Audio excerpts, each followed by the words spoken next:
Class 8ৰ সমূহ ছাত্ৰ ছাত্ৰীকে মোৰ ইউটিউব চেনেল চিম্পুল মেথছলৈ তোমালোকক স্বাগতম জনালোঁ। আজি তোমালোকক একপদ ৰাশিৰ পূৰণফল কেনেকৈ উলিয়াই মই বুজাই দিছোঁ। একপদ ৰাশিৰ পূৰণফল উলিয়াবলৈ হ'লে তোমালোকে এই নিয়মটো প্ৰথম সূচক বিধি জানিব লাগিব। ইয়াত ভূমি যদি একে হয় আৰু পাৱাৰ যদি বেলেগ বেলেগ থাকে, অৰ্থাৎ ঘাত যদি বেলেগ হয়, ভূমি একে থাকে, তেতিয়া তুমি ঘাতবিলাক কি কৰিব লাগিব? প্লাছ ভূমি এ লিখিবা, লিখি পাৱাৰবিলাক প্লাছ কৰিবা। তেনেকৈ এইটো a to the power m, a to the power n, তাৰপিছত a to the power p, a to the power q। ইয়াত মাজত কি আছে? পূৰণ আছে। যদি মাজত পূৰণ চিন থাকে আৰু ভূমিবিলাক যদি একে হয়, তেতিয়া তুমি পাৱাৰবিলাক প্লাছ কৰিবা। ইয়াতে কি হ'ব? ভূমি এ লিখিবা, লিখি m plus n plus p plus q plus. এইটো চোৱা, এনে এটা এক্সাম্পল চোৱা, 2 স্কুৱেৰ ইনটু 3 স্কুৱেৰ। ইয়াতে ভূমি একে 2 আছে, 2 লিখিবা ভূমি, পাৱাৰ প্লাছ কৰা 2 প্লাছ 3 কিমান হ'ব? 2 to the power 5। তে ইয়াতে চোৱা, এটা মই উদাহৰণ লৈছোঁ পূৰণফল নিৰ্ণয় কৰা। এইটো দিয়া আছে 3ab square c into 2/3 a square bc into 4ab c square. এইটো আমি লিখি ল'লোঁ।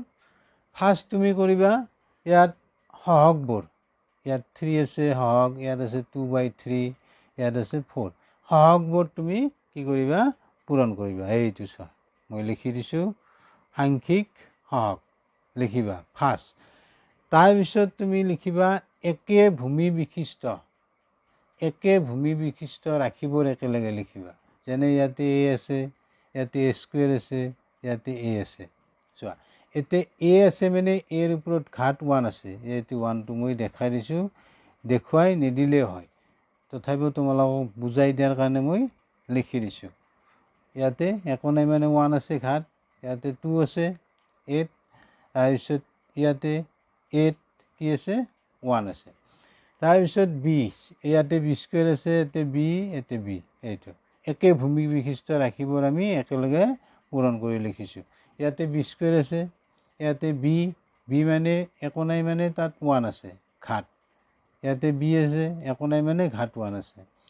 তেনেদৰে একে ভূমি বিশিষ্ট ৰাশি c, ইয়াতে চোৱা c, ইয়াতে একো নাই মানে কি আছে? পাৱাৰ 1 আছে, ইয়াতে c 1 আছে, ইয়াতে কি আছে? c square.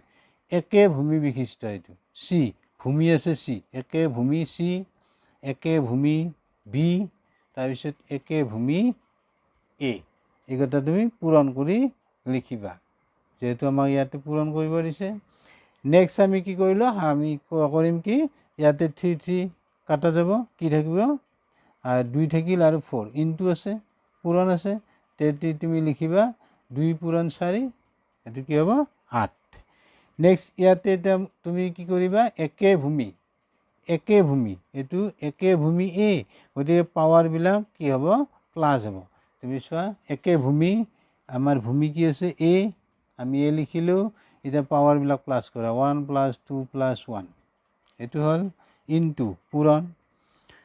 একে ভূমি b আছে, গতিকে b লিখা ভূমি, পাৱাৰবিলাক প্লাছ কৰা, 2 প্লাছ 1 প্লাছ 1 হ'ল।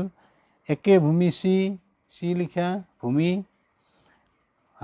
ঘাতবিলাক প্লাছ কৰা, 1 প্লাছ 1 প্লাছ 2, এইটো হ'ল। এতিয়া কি পাবা?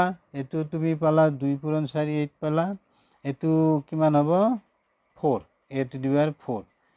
তাৰপিছত এইটো হ'ব b to the power 4, এইটো হ'ব c to the power 4। গতিকে ইয়াত পূৰণ আছে মাজত, এইটো পূৰণ, এইটো পূৰণ, এইটো পূৰণ।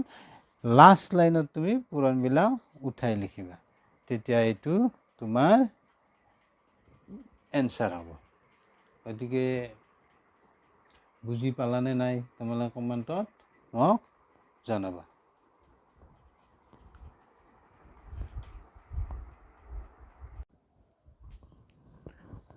নেক্সট তোমালোকৰ অনুশীলনী 9.1 পূৰণফল উলিয়াবলৈ দিছে। প্ৰথম কুৱেশ্যনটো চোৱা, 3x² into 11xy into 2/3 y square ইয়াতে চোৱা কনষ্টেণ্ট নাম্বাৰবিলাক এই সহগবিলাক এইটো 3 আছে ইয়াতে 11 আছে ইয়াতে 2/3 আছে তে প্ৰথম তুমি সহগবিলাক একেলগে পূৰণ কৰি লিখা তাৰপিছত চোৱা ইয়াতে x স্কুৱেৰ আছে ইয়াতে x আছে একে চলক বিশিষ্ট ৰাশিকেইটা একেলগে পূৰণ কৰি লিখা নেক্সট আছে ইয়াতে y ইয়াতে y স্কুৱেৰ গতিকে একে চলক বিশিষ্ট y গতিকে একেলগে পূৰণ কৰি লিখা ইয়াতে একো নাই মানে 1 আছে তোমালোকে নিলিখিলেও কথা নাই 1 2 তথাপিও তোমালোকক মই বুজোৱাৰ কাৰণে লিখি দিছোঁ এতিয়া এইখিনি হ'ব y ঘাত 1 হ'ব আৰু এইটো ঘাত আছে কিমান 2 y ঘাত 2 এতিয়া এইখিনি চোৱা এইখিনি তোমাৰ 3 কেনসেল হ'ব কি থাকিল 11 ইনটু 2 গতিকে এইখিনি ইনটু পূৰণ কৰিলে তুমি কি পাবা 22 ইয়াতে চোৱা একে চলক বিশিষ্ট এক চলক বিশিষ্ট গতিকে ঘাতবোৰ কি কৰিব পাৰিবা তুমি যোগ ইয়াতে 2 আছে ইয়াতে 1 আছে তে 2 + 1 এটো নেক্সট y চলক ইয়াতে 1 আছে ইয়াতে 2 আছে প্লাস কৰা 1 + 2 নেক্সট থাকিল 22 ইনটু এইখিনি কি হ'ব x⁻³ আর এটি হ'ব y⁻³ লাস্ট লাইনত তুমি কি কৰিবা পূৰণশীলটো উঠাই লিখিবা তেতিয়া কি হ'ব 22x³ y³ ইয়াতে পূৰণ নিদিয়া মানে এই ৰাশিকেইটা কি হৈ আছে পূৰণ হৈ থকা বুজাইছে ঠিক আছে এটো নিশ্চয় বুজি পালা 2 নম্বৰটো চোৱা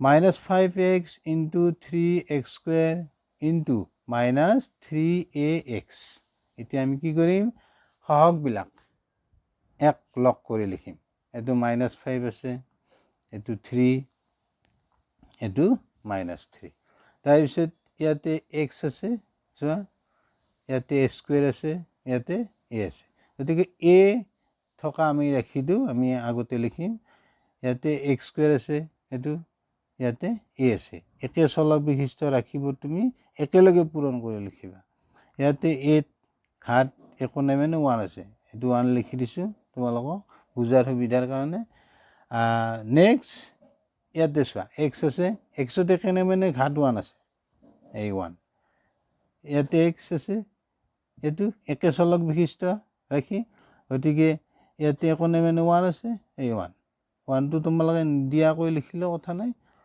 এতিয়া তোমাৰ চোৱা ইয়াতে মাইনাস ইয়াতে মাইনাস তেন্তে তুমি চিনৰ নিয়ম কি হ'ব প্লাস ইনটু প্লাস হলে প্লাসে হ'ব প্লাস ইনটু মাইনাস হলে মাইনাস হ'ব মাইনাস ইনটু প্লাস হলে কি হ'ব মাইনাস তাৰ পিছত মাইনাস ইনটু মাইনাস হলে প্লাস হ'ব ইনটু মানে পূৰণ তুমি এনেকৈ ক'ব পাৰা প্লাস প্লাস পূৰণ প্লাস প্লাসে হ'ব প্লাস পূৰণ মাইনাস তেতিয়া কি হ'ব মাইনাস হ'ব মাইনাস পূৰণ প্লাস মাইনাস হ'ব মাইনাস পূৰণ মাইনাস প্লাস ইয়াতে চোৱা এটো মাইনাস প্লাস হ'ব এটোটো প্লাস একো নাথাকা মানে প্লাস বুজাব যদি এই গোটেইখিনি পূৰণ কৰিলে তুমি কি পাবা 45 ইয়াতে এটা চোৱা একে চলক a ঘাত এতে 2 এতে 1 প্লাস হ'ব 2 + 1 ইয়াতে চোৱা একে চলক x গতিকে 1 + 1 1 + 1 2 হ'ব আৰু